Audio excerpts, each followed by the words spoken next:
todos, tengan muy buenas tardes. Mi nombre es Julio César Riascos y esto es Inteligencia Económica. En esta oportunidad me gustaría compartir con ustedes algunas reflexiones que tienen que ver con el comportamiento de la economía colombiana en el año 2018 y que son muy relevantes para comprender la conducta de la economía colombiana en este presente año. Así las cosas, la agenda de análisis comienza por atender el tema del crecimiento económico. De acuerdo con el Departamento Administrativo Nacional de Estadística DANE, el comportamiento de la economía colombiana habría sido un comportamiento del 2.7%, equivalente al crecimiento que se experimentó desde el tercer trimestre del 2017 hasta el tercer trimestre de 2018. Los sectores que más impulsaron el crecimiento de la economía colombiana fueron aquellos que están relacionados a la administración pública, la defensa, educación y salud, que crecieron a una tasa equivalente al 4.5%, una estadística sobresaliente que se complementa con el sector de la información y comunicaciones, creciendo al 3.7%. Y finalmente destacamos también el hecho de que las actividades profesionales, científicas y técnicas crecieron a una tasa del 3.6%.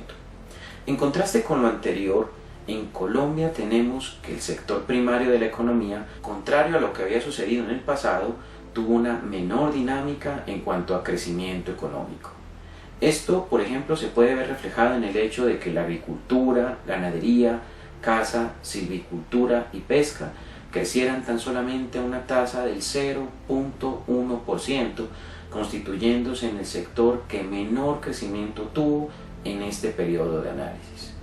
También es de destacar que la explotación de minas y canteras, que había imprimido una cierta dinámica en el pasado, ahora tan solamente contribuyó con un crecimiento del 1%.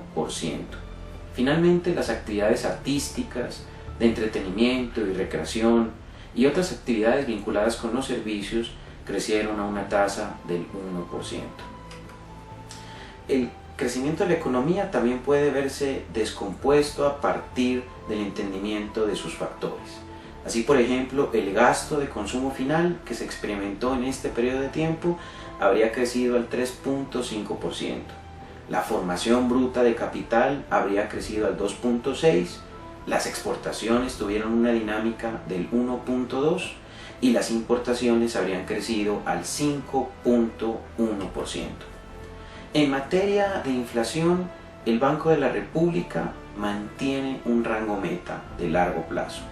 Ese rango meta se encuentra entre el 4 y el 2%, siendo el 4 el límite superior de la inflación y 2 el nivel mínimo de inflación que se permite en materia de política monetaria, con una meta concreta del 3%, meta que establece el equilibrio en materia de inflación de largo plazo. En Colombia, la estadística con la que termina la inflación 2018 fue del 3.18%.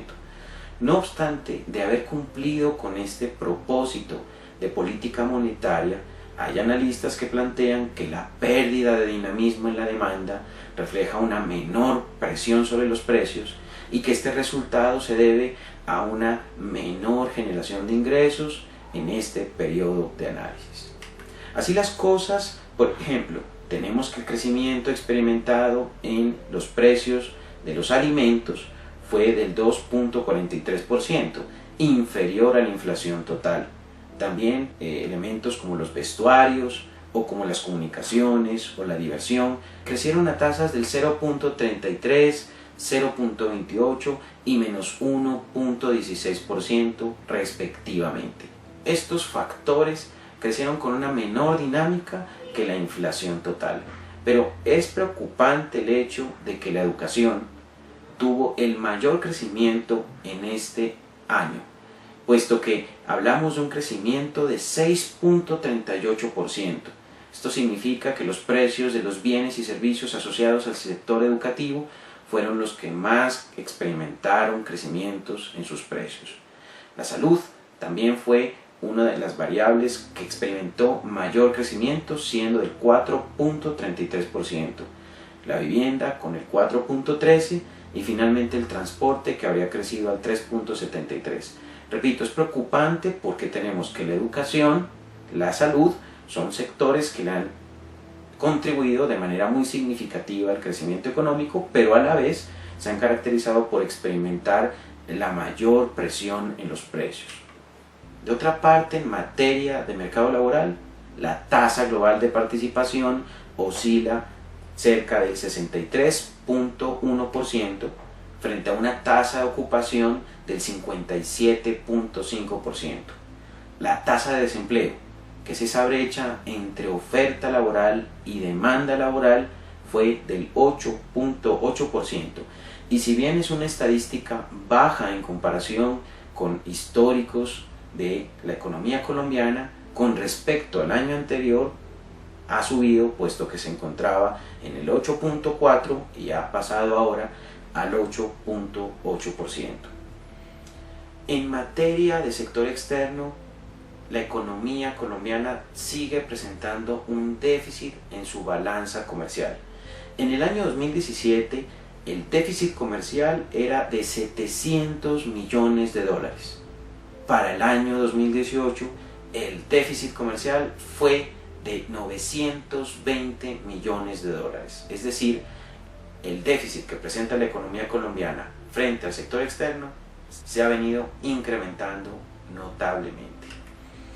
De otra parte, vale la pena establecer que el comportamiento del dólar cerró el año muy cerca de los 3.160 pesos por dólar, y su relación es muy fuerte cuando se establece un análisis histórico con el comportamiento asumido por el precio del barril de petróleo, que cerró el año a los $53 el barril. Cuando nosotros tenemos, por ejemplo, que el precio del crudo se reduce, nuestras exportaciones y más que todo los ingresos percibidos por exportaciones sufren una notable disminución.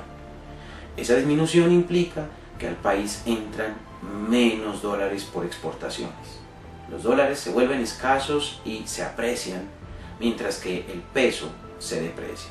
Y esa es la explicación del comportamiento reciente de la moneda local en comparación con el dólar.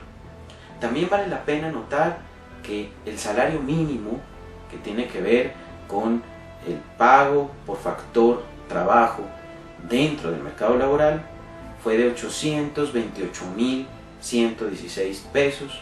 Hubo un crecimiento para el año 2019 del 6%, que aparentemente supera la estadística de inflación. Sin embargo, teniendo en cuenta que en este año se aplicó una reforma tributaria y que para el año 2019 se plantea una nueva reforma tributaria, habrá que ver cuál es la capacidad de resistencia que tiene un salario mínimo frente a la existencia de reformas tributarias consecutivas que amenazan con desincentivar el consumo y, de suyo, la producción y el empleo. La economía colombiana ha presentado grandes retos y dificultades. Nuestra preocupación como economistas, como analistas de la economía o como profesionales que están preocupados por los temas económicos, reside en que los efectos, los impactos que se sienten en materia económica van a tener consecuencias en materia social. Y por eso es tan importante que nosotros tengamos información y conocimiento sobre el comportamiento de la economía, porque es una ciencia que tiene mucho que ver con lo social y con lo humano. Mi nombre es Julio César Riascos, esto es Inteligencia Económica. Muchas gracias por su atención.